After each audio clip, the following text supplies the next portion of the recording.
Assalamualaikum warahmatullahi wabarakatuh. Perkenalkan, nama saya Ristiana Indah Mulyana, NIM 120210099 dari Prodi Teknik Sipil. Nama saya Muhammad Randi Ramadan, NIM 120210108, Prodi Teknik Sipil. Perkenalkan, nama saya Kahal Rahman Mukta dengan NIM 120210109 dari Prodi Teknik Sipil.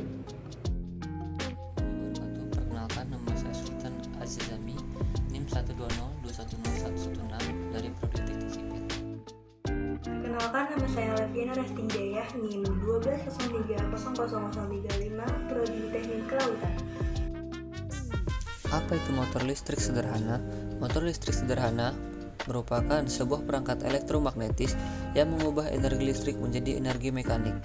Energi mekanik ini digunakan untuk semisalnya memutar impeller pompa, fan atau blower, menggerakkan kompresor, mengangkat bahan, dan lain-lain. Motor listrik juga digunakan di rumah seperti mixer, box listrik, fan angin, dan di industri-industri.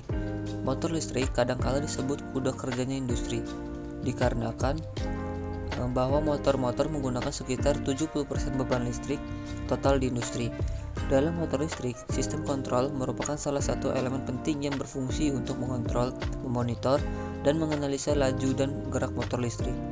Di dalam kerja motor listrik sederhana, diperlukan komponen-komponen penting seperti magnet dan listrik. Berdasarkan sumber tegangan yang digunakan, motor listrik dibedakan menjadi dua jenis, yaitu motor listrik arus bolak-balik AC atau alternating current dan motor listrik arus searah DC, direct current. Pada percobaan ini, kami menggunakan motor listrik DC, di mana motor listrik tersebut arus yang beroperasi adalah sumber tegangan arus listrik searah. Motor listrik memiliki bagian utama, yaitu stator dan rotor. Stator adalah bagian motor listrik yang diam, sedangkan rotor adalah bagian motor listrik yang bergerak. Yang dimaksud parameter listrik dan magnet pada percobaan ini adalah sebagai alat ukur untuk menentukan tegangan atau ukuran daya yang dihasilkan saat magnet dan listrik didekatkan. Dari percobaan tersebut, terjadi panas pada listrik dan akan disalurkan kepada tembaga dan dibantu oleh magnet untuk menentukan tegangan agar kumparan atau lilitan tersebut berputar.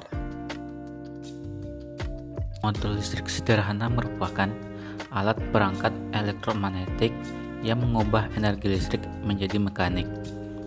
Dengan peristiwa saat kumparan dialiri oleh arus listrik, kumparan akan menghasilkan medan magnet. Magnet yang diletakkan di dekat kumparan yang dialiri arus listrik menyebabkan terjadi perbedaan gaya antara kumparan dan magnet, sehingga muncul gaya Lorentz.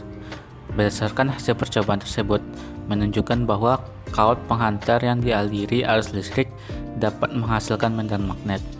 Pada saat arus listrik pada penghantar diperbesar, kecepatan putarannya akan semakin cepat. Hal ini menyebabkan semakin besar arus listrik yang diberikan, maka semakin besar medan magnet yang dihasilkan.